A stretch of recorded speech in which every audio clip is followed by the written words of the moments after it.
Hello प्यारे बच्चों, आप सभी कैसे हैं। आप सभी बहुत ही अच्छे होंगे।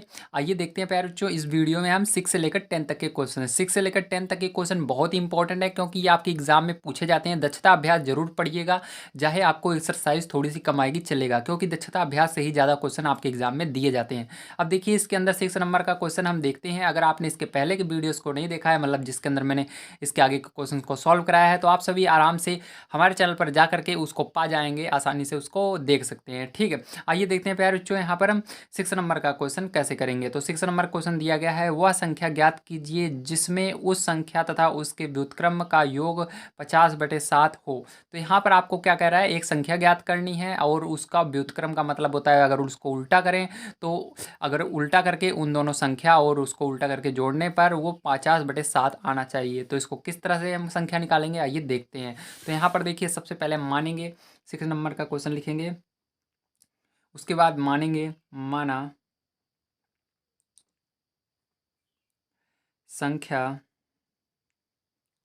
बराबर यक्स। ठीक है, आपको क्या मानना है, संख्या बराबर यक्स मानना है प्यारे बच्चों। ठीक है, इसके बाद अब मैंने अभी बताया, जब संख्या यक्स होगी तो इसका व्युत्क्रम क्या होगा, तो आपको पता होना चाहिए। यक्स के नीचे हमेशा एक रहता है, जब इसको उल्टा करेंगे तो एक ऊपर चला जाएगा, यक्स नीचे आ जाएगा।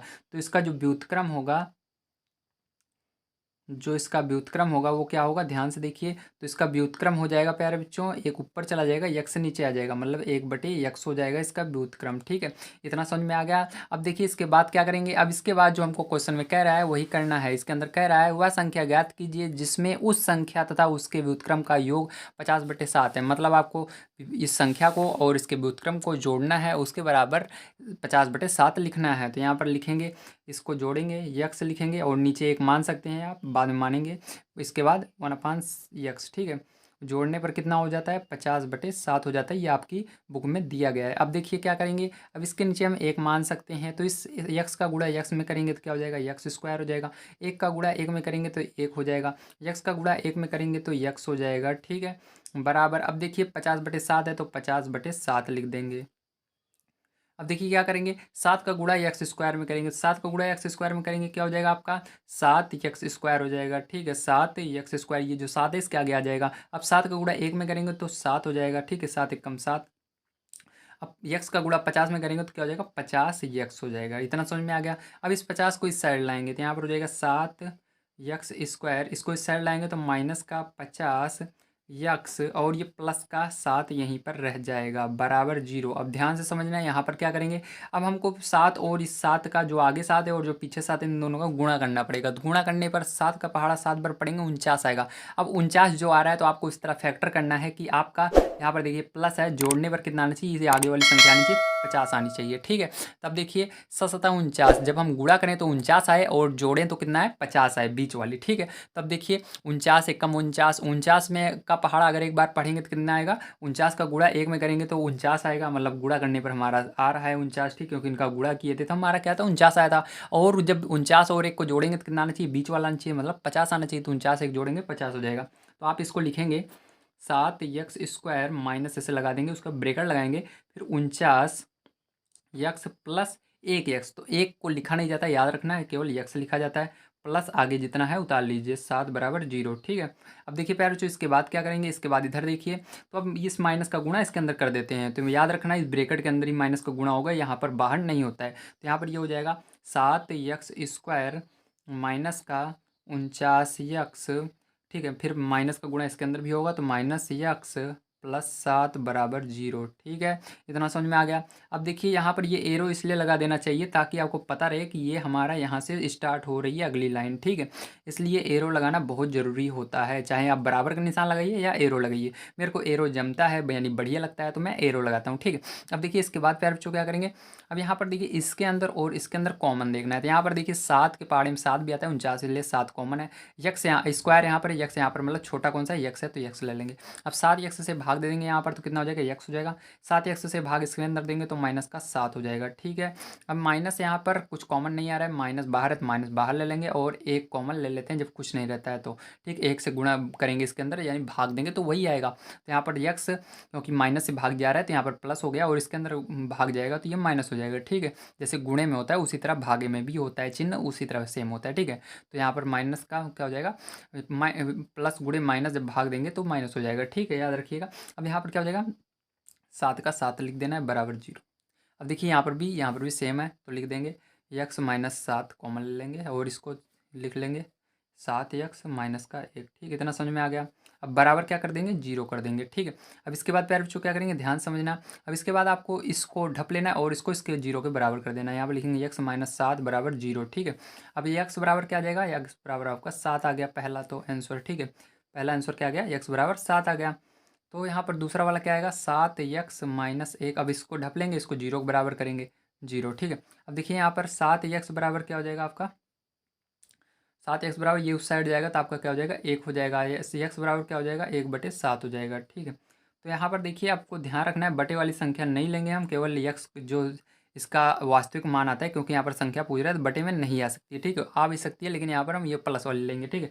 अब यहाँ पर संख्या क्या हो जाएगी फिर जो आपकी संख्या आपकी 7 हो जाएगी और इसका व्युत्क्रम क्या हो जाएगा, व्युत्क्रम इसका क्या हो जाएगा, ध्यान से देखिए। अब व्युत्क्रम जो होगा प्यारे बच्चों ये वाला इसका व्युत्क्रम है यानी उल्टा होगा, तो 1/7 यहाँ पर लिख देना। तो आंसर बिल्कुल सही है, अगर इस 7 को यहाँ पर भी रखेंगे तब भी 1/7 ही आएगा। तो इस तरह से 2 आंसर आपके आ चुके हैं दोनों। उम्मीद है आप सभी को समझ में आया होगा प्यारे बच्चों। आइए इसके बाद देखते हैं हम अपना 7 नंबर का क्वेश्चन। 7 नंबर का क्वेश्चन किस तरह से किया जाएगा। तो 7 नंबर का क्वेश्चन देखिए, दिया गया एक वर्गाकार क्यारी का क्षेत्रफल 16 वर्ग मीटर है, इस क्यारी की परिमाप ज्ञात कीजिए। अब यहाँ पर आपको क्या करना है, जो ये क्यारी है इसका परिमाप बताना है। तो आइए देखते हैं कैसे निकालेंगे। तो प्यारे बच्चों आपको पता होना चाहिए, जो एक वर्गाकार क्यारी होता है उसका क्षेत्रफल क्या होता है, यानी वर्ग का क्षेत्रफल बराबर क्या फॉर्मूला होता है। तो यहाँ पर लिखेंगे वर्गाकार क्यारी का क्षेत्रफल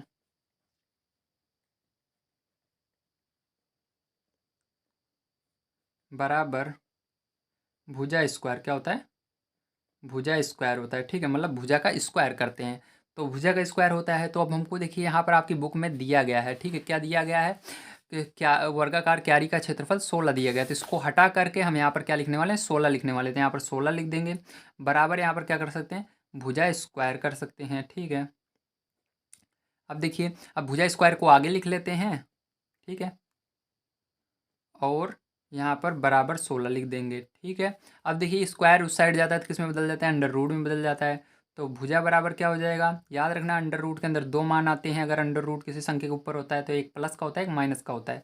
तो 16 हो जाएगा। अब 16 किसका वर्ग होता है, तो ये 4 का वर्ग 16 होता है। तो भुजा बराबर क्या आ जाएगा, 4 आ जाएगा। तो याद रखना प्यार जो आपको माइनस वाला नहीं लेना है मान, क्योंकि भुजा कभी भी माइनस में नहीं जाएगी। माइनस में रहेगी तो भुजा दिखाई नहीं देगी, इसलिए हमको भुजा पता होना चाहिए। प्लस में ही ली जाती है भुजा का मान हमेशा। तो आपका भुजा जो होगा क्या आएगा, 4 आ जाएगा। अब आपको यहाँ पर निकालने के लिए कह रहा है परिमाप निकालिए, क्यारी का परिमाप निकालना है। तो आपको पता होना चाहिए परिमाप का फॉर्मूला क्या होता है, वर्ग का परिमाप का फॉर्मूला क्या होता है। तो वर्ग का परिमाप बराबर क्या होता है, 4a होता है। 4a यानी 4 भुजा, ठीक है। हिंदी में क्या कहते हैं, ए को भुजा कहते हैं। तो परिमाप क्या होगा, तो यहाँ पर वर्ग का निकाल रहा हूँ, याद रखिएगा। वर्ग का परिमाप क्या होगा, 4 इंटू भुजा, ठीक है, 4 इंटू भुजा। तो देखिए भुजा क्या निकाला हमारा, 4 निकला। तो यहाँ पर भुजा को हटा करके 4 रख देना। तो 4 का गुणा 4 में कर देना तो कितना हो जाएगा, 16 हो जाएगा। तो ये किस में आएगा, मीटर में आएगा, किस में, मीटर में, ठीक है। ये वाला भी किस में मान आया है, मीटर में आया है, ठीक है। तो चलिए प्यार जो आपका आंसर आ चुका है, आपका जो आंसर होगा वो क्या होगा, 16 होगा। ये नहीं होगा, याद रखिए, ये नीचे वाला आंसर हो जाएगा आपका, ठीक है। तो आइए देखते हैं प्यार जो इसके बाद 8 नंबर का क्वेश्चन कैसे किया जाएगा। तो 8 नंबर का क्वेश्चन सबसे पहले आइए पढ़ लेते हैं हम। तो यहाँ पर दिया गया 8 नंबर क्वेश्चन, ₹289 को कुछ व्यक्तियों में इस प्रकार विभाजित करना है कि प्रत्येक व्यक्ति को उतने ही रुपए मिले जितनी व्यक्तियों की कुल संख्या है। व्यक्तियों की संख्या ज्ञात कीजिए। तो यानी इसको आपको इस तरह बांटना है, जैसे 10 आदमी हैं तो 10-10 रुपये सबको मिलने चाहिए, ठीक है। यानी इस तरह बांटना है कि सबको उतने ही रुपए मिले जितने रहें व्यक्ति, ठीक है। तो कैसे बांटेंगे, ध्यान से देखिए इसको। तो इस तरह के जब भी आपको सवाल मिले, यानी उतने ही रुपए हैं, उतने ही व्यक्तियों में बांटने हैं, ठीक है, तो क्या करना है, आपको कुछ नहीं करना है। बस आपको सबसे पहले जो दिया गया संख्या उसका फैक्टर करना है। तो यहाँ पर हमको दिया गया है 289, ठीक है। तो 289 का क्या करेंगे हम, फैक्टर करेंगे, मतलब इसको हम क्या करेंगे, गुणनखंड करेंगे। तो 289 लिखेंगे। इसके बाद क्या करेंगे, इसको देखिए किस पहाड़ से अब ये जा रहा है, तो आपको पता होना चाहिए 289 17 से पहाड़ से जाता है। तो कितनी बार में, एक बार में जाएगा, फिर 7 बार में जाएगा, ठीक है। उसके बाद फिर से 17 पहाड़ जा रहा है, तो एक बार में। अब देखिए यहाँ पर प्यारे बच्चों, ये क्या है, ये 17 × 17, ठीक है। तो याद रखना, यहाँ पर 17 कितने व्यक्तियों में बटेंगे, 17 व्यक्तियों में बटेंगे, ठीक है। अब यहाँ पर कितने कितने रुपए, 17 17 व्यक्तियों में, तो यहाँ पर लिखेंगे 17, ठीक है, 17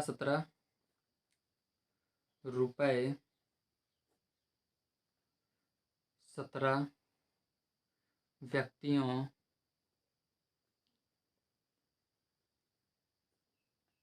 में बांटे जाएंगे, ठीक है। किस क्या होंगे, बांटे जाएंगे। तो बताइए, अब यहाँ पर क्या है, 17 17 व्यक्तियों में बांटे जाएंगे, तो आपको व्यक्तियों की संख्या पूछी जा रही थी, तो आंसर क्या आ जाएगा आपका, आंसर आ जाएगा 17 व्यक्ति, ठीक है। कितने व्यक्ति होंगे, 17 व्यक्ति होंगे जिनमें बटेगा पैसा, ठीक है। आइए अब देखते हैं इसके बाद हम अपना 9 नंबर का क्वेश्चन। तो 9 नंबर का क्वेश्चन प्यारे बच्चों देखिए यहाँ पर दिया गया है, एक कमरे की लंबाई उसकी चौड़ाई की 5/4 गुनी है। यदि कमरे की फर्श का क्षेत्रफल 20 वर्ग मीटर है, तो उसकी लंबाई तथा चौड़ाई ज्ञात कीजिए। अब प्यारे बच्चों आपको एक चीज़ यहाँ पर ध्यान देनी है, ठीक है। यहाँ पर आपको दिमाग लगाना है, लंबाई और चौड़ाई दिया गया है, तो ऐसा कौन सा फॉर्मूला है जिसके अंदर लंबाई और चौड़ाई दोनों एक साथ आते हैं, ठीक है। तो प्यारे बच्चों आपको पता होना चाहिए, वो फॉर्मूला होता है आयत का क्षेत्रफल। तो लगाएंगे यहाँ पर फॉर्मूला, आयत का क्षेत्रफल वाला, ठीक है। तो आयत का क्षेत्रफल क्या होगा, आयत का क्षेत्रफल बराबर हम जानते हैं क्या फॉर्मूला होता है, लंबाई, ठीक है, गुणे चौड़ाई, ठीक है, लंबाई गुणे चौड़ाई होता है। तो यहाँ पर जो आपका ये कमरा रहेगा प्यारे बच्चों, ठीक है, इसका जो फर्श रहेगा, इस किस रूप में रहेगा, एक आयत के रूप में रहेगा, ठीक है। तो यहाँ पर लिखेंगे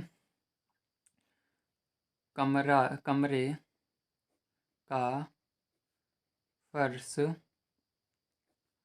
आयत के रूप में है, इसलिए, ठीक है, इसलिए अब क्या करेंगे, हम इस फॉर्मूले पर रखेंगे। तो यहाँ पर देखिए आयत का, तो यहाँ पर हम लिखेंगे, आगे देखिए आपके क्या दिया गया है बुक में, यहाँ पर दिया गया है फर्श का क्षेत्रफल 20 वर्ग मीटर, ठीक है। तो वो लिखेंगे फर्श का क्षेत्रफल बराबर, तो बताइए फर्श का क्षेत्रफल बराबर क्या होगा। तो अभी हमने जान लिया कि जो ये फर्श है ये किस रूप में, आयत के रूप में है, तो इसका ये इसके बराबर हो जाएगा, ठीक है। तो अब यहाँ पर ये वाला हमने लिख दिया, अब आपको इस जो फर्श का क्षेत्रफल होगा या आयत का क्षेत्रफल, एक ही बात है, यहाँ पर आयत की जगह फर्श दे दिया गया है बस, तो उसके बराबर क्या हो जाएगा, लंबाई गुणे चौड़ाई हो जाएगा, ठीक है। तो यहाँ पर लंबाई गुणे चौड़ाई लिख दीजिएगा। अब यहाँ पर देखिए आपको दिया गया है फर्श का क्षेत्रफल कितना, यहाँ पर दिया गया 20 वर्ग मीटर, तो 20 लिख दीजिए यहाँ पर, ठीक है। तो 20 लिख दिया मैंने, चलिए। अब यहाँ पर देखिए आपको क्या कहा जा रहा है, आगे देखिए इसके बाद और क्या कह रहा है, एक कमरे की लंबाई उसकी चौड़ाई की 5/4 गुनी है, ठीक है। तो यहाँ पर आपको क्या करना पड़ेगा, आप ध्यान समझना। अब यहाँ पर प्यारे बच्चों एक सेकंड, इसको लिखने से पहले एक चीज़ आपको मानना पड़ेगा ना, अभी अभी मानेंगे, अभी हमने माना ही नहीं, तो लिखेंगे माना, ठीक है।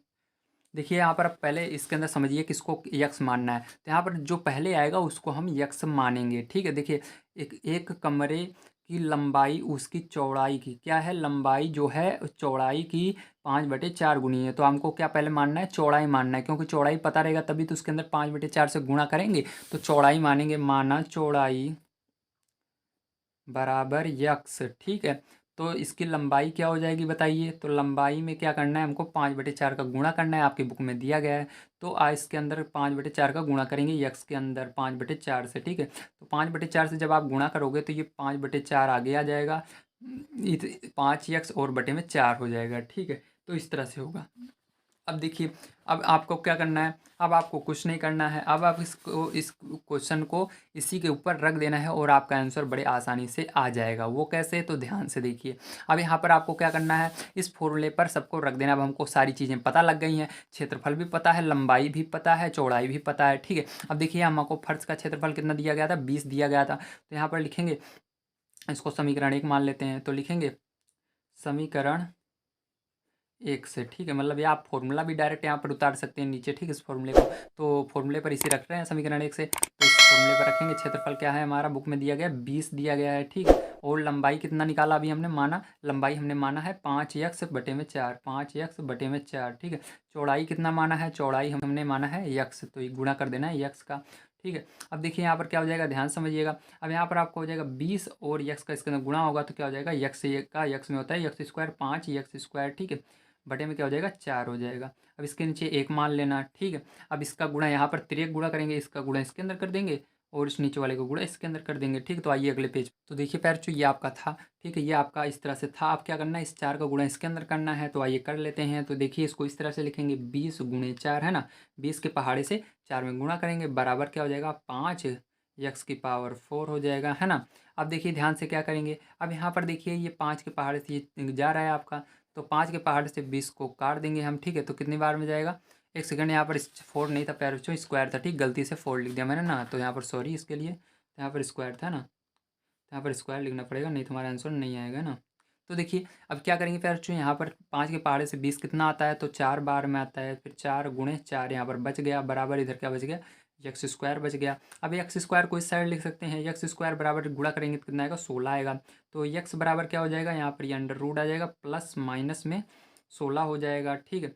अब देखिए इसके बाद क्या करेंगे, अब इसके बाद आपको क्या करना है, अब यहाँ पर ध्यान से देखिए, x बराबर क्या हो जाएगा, प्लस माइनस का 4 हो जाएगा, ठीक है, प्लस माइनस का 4 हो जाएगा। लेकिन याद रखना, कभी भी मान जो होता है वो प्लस वाला ही लिया जाता है, ठीक है, माइनस वाला नहीं लिया जाता है। अब यहाँ पर हमको लंबाई और चौड़ाई पूछ रहा है, तो हमने अभी क्या माना था, लंबाई बराबर, पहले लंबाई निकाला जाता है, याद रखिएगा। तो लंबाई बराबर हमने क्या माना था, 5x/4 माना था, क्योंकि ये अभी मैंने पीछे आपको दिखाया था, ये माना था। और चौड़ाई हमने x माना था, ठीक है, चौड़ाई क्या माना था, x माना था, ठीक है। तो अब देखिए मान को रख देते हैं, तो इसके अंदर जब मान रखेंगे तो यहाँ पर 5 × x का मान कितना है, 4 आया, तो 4 रख देंगे, बटे में 4, तो 4 से 4 यहाँ पर कट जा रहा है, तो आपका कितना बच रहा है, 5 बच रहा है। अब देखिए इसी तरह से यहाँ पर मान को रखेंगे, तो यहाँ पर जब मान को रखेंगे x बराबर कितना, 4, तो 4 ही आएगा। तो आपका आंसर क्या आ जाएगा, आंसर जो आ जाएगा वो आएगा, लंबाई क्या हो जाएगी, लंबाई आपकी जो हो जाएगी 5 हो जाएगी, और चौड़ाई जो होगी 4 हो जाएगी, ठीक है। तो इस तरह से आपको करना था। उम्मीद है आप सभी को समझ में आया होगा प्यारे बच्चों। आइए इसके अंदर एक क्वेश्चन बच जाता है, इसको भी हम देख लेते हैं किस तरह से किया जाएगा। ये आपका 10 नंबर का क्वेश्चन। देखिए प्यारे बच्चों, ये जो 10 नंबर का क्वेश्चन है ये बहुत ही इंपॉर्टेंट है, इसको कैसे करेंगे बड़े ध्यान से समझना। एक नाव को जिसकी शांत जल में चाल 15 किलोमीटर प्रति घंटा है, धारा की दिशा में 30 किलोमीटर जाने और फिर उसी स्थान पर पुनः वापस आने में कुल समय 4 घंटे 30 मिनट लगता है, धारा की चाल ज्ञात कीजिए, ठीक है। तो इस तरह के क्वेश्चन आपको ज़रूर इस क्लास में, आगे जितनी भी क्लास पढ़ेंगे सब में इस तरह के क्वेश्चन ज़्यादातर देखने के लिए मिलेंगे, इसलिए आपको इसको बड़े ध्यान से समझना है, ठीक है।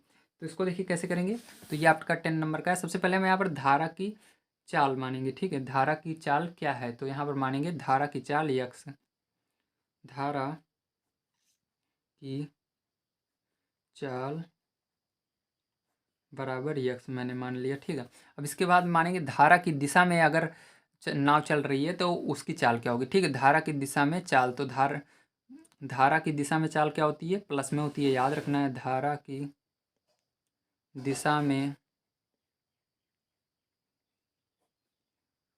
चाल क्या हो जाएगा, प्लस में होगा। तो इसके अंदर देखिए आपको किस में प्लस करना है, तो यहाँ पर देखिए आपको दिया गया है शांत जल में चाल, तो जो शांत जल दिया गया है इसी के अंदर क्या करना है, आपको इस धारा की चाल को जोड़ना है। तो यहाँ पर 15 प्लस यक्स, अगर 15 में यक्स जोड़ देंगे तो हमारा क्या निकल जाएगा, धारा की दिशा में चाल निकल जाएगा। और हम अगर शांत जल में निकालना, धारा के यानी धारा के विपरीत निकालना चाहते हैं तो यहाँ पर हमको घटाना होगा, तो धारा के विपरीत भी आपको निकालना है। तो लिखेंगे धारा के विपरीत चाल बराबर क्या हो जाएगा, 15 माइनस यक्स हो जाएगा, 15 माइनस यक्स, ठीक है, इतना समझ में आ गया। अब देखिए इसके बाद क्या करेंगे, अब इसके बाद आपको आगे क्या दिया गया है, इसके आगे दिया गया है धारा की दिशा में 30 किलोमीटर जाने और फिर उसी स्थान पर वापस आने, धारा की दिशा में, ठीक है। अब धारा की दिशा चाहे जिधर हो, अब धारा की दिशा में जब जा रहे हैं तो याद रखना है आपको प्लस वाला लेना है, क्योंकि धारा की दिशा में जा रहे हैं। अब उस वापस आ रहे हैं मतलब धारा के विपरीत चलेंगे, जाते समय तो वो धारा की दिशा में जा रहे हैं, वापस आ रहे हैं विपरीत, मतलब ये वाला लेना है, ठीक है।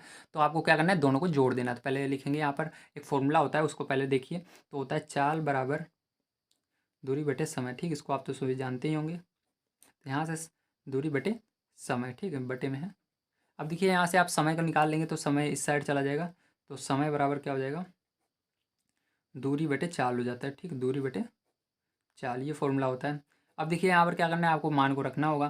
तो देखिए यहाँ पर समय हमारा कितना दिया गया है, यहाँ पर साढ़े साढ़े 4 घंटे 30 मिनट, मतलब 4.5 घंटे, ठीक है। तो यहाँ पर 4 और 1 घंटे में आधा घंटा, ठीक है, आधा घंटा इस तरह से लिखते हैं, याद रखिएगा। तो इसको इस तरह लिखेंगे, बराबर यहाँ पर दूरी हमको कितना दिया गया है, तो अभी आपने देखा ही है 30 किलोमीटर दूरी दिया गया है, ठीक है। तो दूरी कितना लिखेंगे, 30 लिखेंगे। अब धारा की दिशा में जा रहा है तो इसको बटे में लिखना है, चाल है ये, तो चाल को बटे में लिखना है। तो यहाँ पर लिखेंगे 15 प्लस यक्स, ठीक है। उसके बाद जोड़ना है तो जोड़ने के लिए प्लस लगाएंगे, फिर आपको धारा के विपरीत के लिए 30 लिखना है, क्योंकि 30 किलोमीटर गया था तो 30 किलोमीटर आएगा, ये पक्की बात है, ठीक है, उसी जगह पर आ रहा है। तो और इस बार धारा के विपरीत आ रहा है, मतलब आ रहा है, तो आने के लिए इसको लगाना है 15 माइनस यक्स, ठीक है, 15 माइनस यक्स। अब देखिए क्या करना है, इसका गुणा इसमें करेंगे।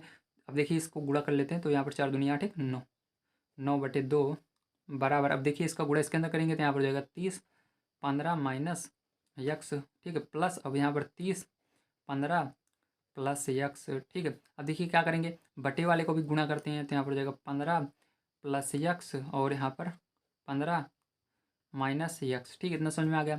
अब क्या करेंगे, इसका गुणा कर लेंगे आपस में। तो आइए गुणा कर लेते हैं। तो यहाँ पर देखिए 9/2 बराबर, यहाँ पर गुणा करेंगे तो हो जाएगा, इसका गुणा करेंगे तो आपका 15 × 3 = 45 है ना, तो यहाँ 45 हो जाएगा, कितना होगा, 45 हो जाएगा, ठीक है।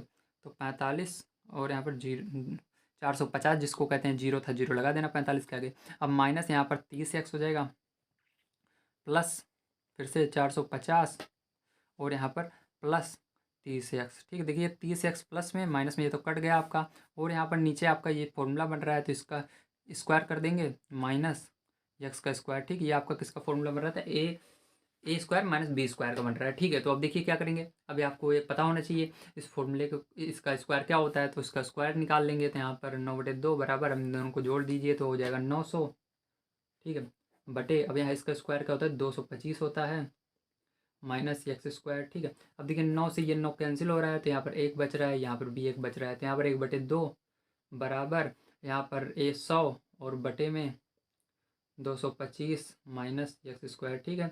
अब देखिए इसको यहाँ पर गुणा करेंगे तो ये हो जाएगा 225 माइनस एक्स स्क्वायर बराबर, ये इसमें होगा 200, ठीक है।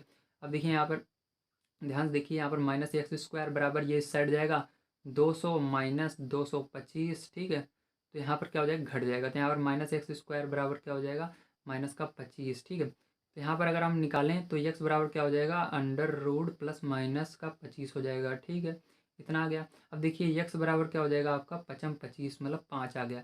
तो याद रखना कभी भी जो धारा की दिशा होती है माइनस में नहीं ली जाती, प्लस में ली जाती है। तो इतना होगा, किलोमीटर प्रति घंटा लगा देना है, ठीक है, किलोमीटर प्रति हावर, इसको इंग्लिश में केएम किलोमीटर प्रति हावर बोलते हैं, और ठीक है, और इसके बाद हिंदी में बोलते हैं किलोमीटर प्रति घंटा। तो यहाँ पर कितना आएगा, 5 किलोमीटर घंटा की चाल से ये चलेगा, ठीक है बच्चों। आज की वीडियो मैंने आप सभी को 6 से लेकर के 10 तक के क्वेश्चन को पूरा कंप्लीट करवा दिया है। इसके पहले वाले वीडियो मैंने 5 तक के क्वेश्चन को कंप्लीट करवाया था। जो ये वीडियो आपको ये जो प्लेलिस्ट दिख रही है, इस पर क्लिक करके आप हमारे जितने भी वीडियो आज तक मैंने कंप्लीट कराए हैं सबको देख सकते हैं, या आप हमारे चैनल पर जा करके सभी वीडियो को बारी बारी करके देख लीजिए, ठीक है। अगला वीडियो देखने के लिए चैनल को सब्सक्राइब कीजिएगा, क्योंकि इसके आगे जितने भी क्वेश्चंस हैं सब बहुत इंपॉर्टेंट हैं, और इसके हर एक एक्सरसाइज को मैं कंप्लीट करवाने वाला हूँ। इस चैनल पर मात्र आपको क्लास 8 से संबंधित ही वीडियो प्रोवाइड किए जाते हैं। क्लास 7, 6 या अन्य क्लास की वीडियो के लिए मैं आपको अपना दूसरा चैनल बता दूंगा, या आप सभी हमारे चैनल वाले सेक्शन में जा करके हमारे अन्य चैनल पर जा करके उन सभी चैनल के द्वारा अच्छी तैयारी कर सकते हैं। मिलते हैं अगली वीडियो में। Thank you very much.